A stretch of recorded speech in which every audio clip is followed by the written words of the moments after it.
اعوذ باللہ من الشیطان الرجیم، بسم اللہ الرحمن الرحیم۔ السلام علیکم، 9th کلاس، کیسے ہیں سب بچے؟ اللہ تعالیٰ آپ کو ہنستا مسکراتا رکھے، زندگی میں کامیاب و کامران کرے۔ جی بچوں، آج ہم بری عادات سے اجتناب، اس میں ہم نے پہلے تکبر اور حسد پڑھ چکے ہیں۔ آج ہم کریں گے جھوٹ، اس کی ریڈنگ کریں گے اور ساتھ میں اس کے سوال بھی بناتے جائیں گے۔ سب سے پہلے کیا جی، جھوٹ سے کیا مراد ہے؟ جھوٹ سے مراد ایسی بات یا دعویٰ ہے جو حقیقت کے خلاف ہو اور اسے جان بوجھ کر کسی کو گمراہ کرنے یا دھوکہ دینے کی غرض سے بیان کیا جائے۔ یہاں تک پھر ہے جی، تمام مہذب معاشروں اور آسمانی تعلیمات میں جھوٹ کو کیا قرار دیا گیا ہے؟ ارشاد باری تعالیٰ۔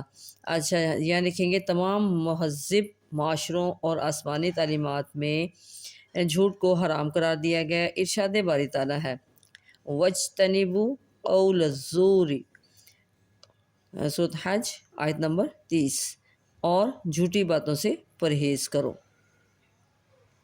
یہاں پہ بنائیں گے جی، سچائی کسے کہتے ہیں؟ اسلام ہمیشہ سچ بولنے کا حکم دیتا ہے۔ انسان کا کسی بات کو اس کی اصل حقیقت کے مطابق بیان کرنا سچائی کہلاتا ہے۔ جی بچوں، یہاں پہ لکھیں گے اللہ تعالیٰ نے قرآن مجید میں سچ بولنے والوں کے بارے میں کیا فرمایا؟ اللہ تعالیٰ نے قرآن مجید میں سچ بولنے والے مردوں اور سچ بولنے والی عورتوں سے مغفرت اور اجر عظیم کا وعدہ فرمایا ہے۔ سچائی نیکی کا راستہ دکھاتی ہے اور نیکی جنت کا راستہ دکھاتی ہے۔ جھوٹ بولنا منافق کی نشانیاں ہیں۔ اب یہاں پہ جی، ایک مرتبہ ایک شخص نے نبی کریم خاتم النبیین صلی اللہ علیہ وسلم سے پوچھا، کیا مومن بزدل ہو سکتا ہے؟ آپ خاتم النبیین صلی اللہ علیہ وسلم نے فرمایا جی ہاں۔ پھر پوچھا گیا، کیا مومن بخیل ہو سکتا ہے؟ آپ خاتم النبیین صلی اللہ علیہ وسلم نے فرمایا جی ہاں۔ پھر سوال ہوا کہ کیا مومن جھوٹا ہو سکتا ہے؟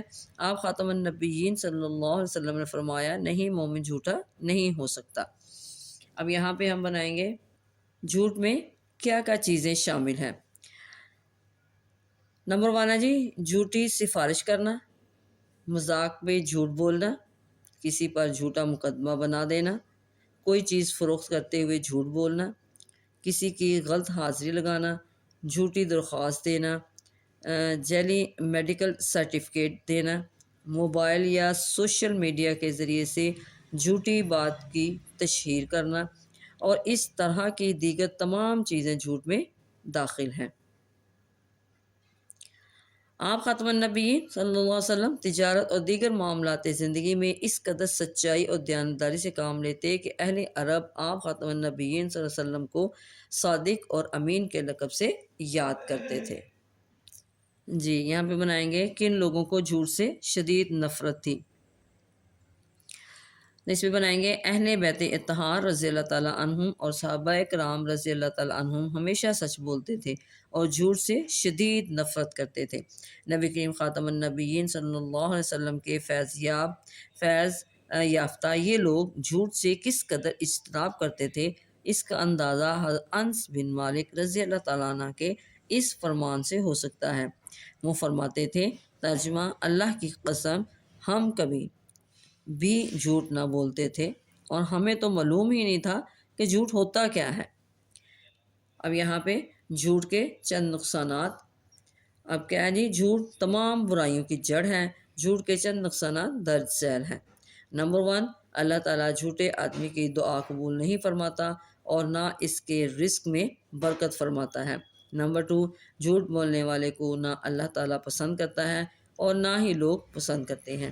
نمبر 3، جھوٹ بولنے والا معاشرے میں اپنی عزت کھو دیتا ہے۔ نمبر 4، جھوٹ بولنے والا اللہ تعالیٰ کی رحمت سے محروم رہتا ہے۔ نمبر 5، جھوٹ بولنے والے کو اپنی ذات پر بھی اعتماد نہیں رہتا اور وہ اپنی ہی نظروں میں گر جاتا ہے۔ ہمیں اپنی زندگی کا یہ اصول بنانا چاہیے کہ ہمیشہ سچ بولیں اور سچ کا ساتھ دیں اور جھوٹ سے اجتناب کریں۔ جی بچوں، یہ ہم نے سبق پڑھا، اس سے ہمیں پتہ چلتا ہے کہ ہمیں جھوٹ سے اجتناب کرنا چاہیے، ہمیشہ سچ بولنا چاہیے تاکہ کسی دوسرے کا نقصان نہ ہو سکے۔ اچھی باتیں سیکھنا اور اپنے نبی پاک صلی اللہ علیہ وسلم کی تعلیمات پر عمل کرتے رہنا چاہیے۔ جس طرح ہم نے یہاں پہ پڑھا کہ جھوٹے انسان کی کوئی عزت نہیں ہوتی، اس پر اللہ تعالیٰ کی رحمت سے بھی، وہ اپنی رحمت سے محروم ہوتا ہے، اور اللہ تعالیٰ بھی پسند نہیں کرتا کہ انسان جھوٹ بولے، تو اس لیے ہمیں بھی جھوٹ سے اجتناب کرنا چاہیے۔ جی بچوں، آگے ہمارا ٹاپک ہے جی غیبت اور بہتان۔ پہلے تو ہم اس میں سوال بنائیں گے، غیبت اور بہتان کا معنی کیا ہے؟ غیبت اور بہتان کا معنی ہے کسی کی غیر موجودگی میں اس کی برائی بیان کرنا، اگر وہ برائی اس میں موجود ہو تو اسے غیبت کہتے ہیں، اور اگر وہ برائی اس میں موجود نہ ہو تو اسے بہتان کہتے ہیں۔ بہتان غیبت سے بھی بڑا گناہ ہے۔ آگے بولیں گے جی تہمت لگانا کسے کہتے ہیں؟ کسی پر جھوٹا الزام لگانا بھی بہتان ہے، اسے تہمت لگانا بھی کہتے ہیں۔ اسلام کے عدالتی نظام میں کسی پر تہمت لگانا بہت بڑا جرم ہے۔ تہمت لگانے والے پر 80 کوڑے کی سزا نافذ ہوتی ہے۔ کسی کی جسمانی یا عملی کمزوری، رنگ و نسل، خاندان یا پیشے کی بنیاد پر اسے طعنہ دینا یا اس کی غیبت کرنا سخت گناہ ہے۔ ہر انسان کا خالق اللہ تعالیٰ ہے۔ جب کسی کی جسمانی کمزوری یا شکل و صورت کی بنیاد پر تحقیر کی جاتی ہے تو گویا اللہ تعالیٰ کی تخلیق پر اعتراض کیا جاتا ہے۔ اسی وجہ سے قرآن مجید میں غیبت کرنے اور طعنہ دینے والے کے لیے ہلاکت کا اعلان کیا گیا ہے۔ کسی کے سامنے اس کی برائی بیان کرنے کو طعنہ اور طنز کہتے ہیں۔ ہم یہاں پہ سوال بنائیں گے، طعنہ اور طنز کسے کہتے ہیں؟ تو یہاں پہ لکھیں گے کسی کے سامنے اس کی برائی بیان کرنے کو طعنہ اور طنز کہتے ہیں۔ کسی کو طعنہ دینا اور اس پر طنز کرنا بھی حرام ہے۔ اب یہاں پہ ارشاد باری تعالیٰ ہے، ہر ایسے شخص کے لیے ہلاکت ہے جو آمنے سامنے طعنہ دینے والا اور پیٹھ پیچھے عیب نکالنے والا ہو۔ سورۃ الہمزہ آیت نمبر 1۔ اللہ تعالیٰ نے قرآن مجید میں غیبت کو حرام قرار دیا ہے اور اسے مردہ بھائی کا گوشت کھانے سے تشبیہ دی ہے۔ اللہ تعالیٰ کا ارشاد ہے کہ اور نہ ایک دوسرے کی غیبت کیا کرو، تم میں سے کوئی شخص پسند کرے گا کہ وہ اپنے مردہ بھائی کا گوشت کھائے، پس اس سے تو تم انتہائی نفرت کرتے ہو۔ یعنی پہ یہاں پہ ہمیں ایک چیز سمجھائی جا رہی ہے کہ اگر کسی کے بارے میں ہم اس کے پیٹھ پیچھے بات کرتے ہیں، کسی کو اکساتے ہیں یا کسی کو اس کے خلاف کوئی غلط بات کہتے ہیں تو اس کو غیبت کرنا کہتے ہیں۔ اسی طرح قرآن مجید میں ہے جی، قرآن مجید میں سب سے زیادہ سخت مثال غیبت کی بیان کی گئی ہے، کیونکہ یہ ایک ایسا گناہ ہے جس کی وجہ سے معاشرے میں بہت سی اخلاقی خرابیاں پیدا ہوتی ہیں۔ یعنی کہ جب ہم کسی کے خلاف بولتے ہیں یا کسی کے بارے میں کوئی غلط بیانی کر دیتے ہیں تو اس کے لیے ہمیں تشبیہ دی گئی ہے ایک مردہ بھائی کا گوشت کھانے سے۔ اچھا جی، آگے ہے جی، نبی کریم خاتم النبیین صلی اللہ علیہ وسلم نے فرمایا مسلمانوں کی بدگوئی نہ کیا کرو اور نہ ان کے عیب تلاش کرنے کی کوشش کرو، بلا شبہ جو ان کے عیب تلاش کرنے کی کوشش کرے گا اللہ تعالیٰ بھی اس کے عیب تلاش کرے گا، اور جس کے عیب اللہ تعالیٰ تلاش کرے گا تو اس کے گھر کے اندر رسوا کر کے رکھ دے گا۔ دیکھیں اس حدیث میں ہمیں کتنی پیاری بات سمجھائی گئی ہے کہ اللہ تعالیٰ نے ہمیں کسی کی عیب تلاش کرنے سے بھی منع کیا ہے۔ یعنی کہ ہر ایک دوسرے کی وہ ٹو میں رہتا ہے نا کہ دیکھیں اس میں کیا ایسی کمزوری ہے جو ہمارے یہ قابو میں آ جائے، تو یہاں پہ ہمیں وہ چیز سمجھائی جا رہی ہے کہ عیب تلاش کرنے کی کوشش نہ کرو، بلا شبہ جو ان کے عیب تلاش کرنے کی کوشش کرے گا اللہ تعالیٰ بھی اس کے عیب تلاش کرے گا، اور جس کے عیب پھر اللہ تعالیٰ تلاش کرے گا تو اسے اس کے گھر کے اندر رسوا کر دے گا۔ جی، یہاں پہ ہم بنائیں گے کہ قبر والوں کو کیوں عذاب ہو رہا تھا۔ ایک مرتبہ نبی کریم خاتم النبیین صلی اللہ علیہ وسلم 2 قبروں کے پاس سے گزرے تو آپ خاتم النبیین صلی اللہ علیہ وسلم نے فرمایا ان 2 لوگوں کو عذاب ہو رہا ہے، اور عذاب بھی کسی بڑے کام کی وجہ سے نہیں ہو رہا، ان میں سے ایک کو تو اس لیے عذاب ہو رہا ہے کہ پیشاب کرتے ہوئے پاکی کا خیال نہیں رکھتا تھا، اور دوسرے کو اس لیے عذاب ہو رہا ہے کہ وہ لوگوں کی غیبت کرتا تھا۔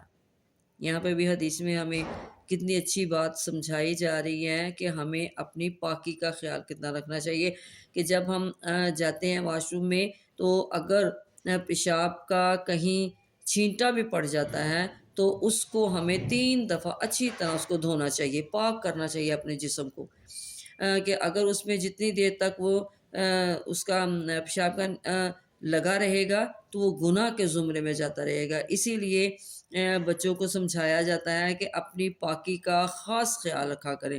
اور دوسری بات کیا سمجھائی جائیے کہ دوسرے کو اس لیے عذاب ہو رہا تھا کہ وہ لوگوں کی غیبت کرتا تھا۔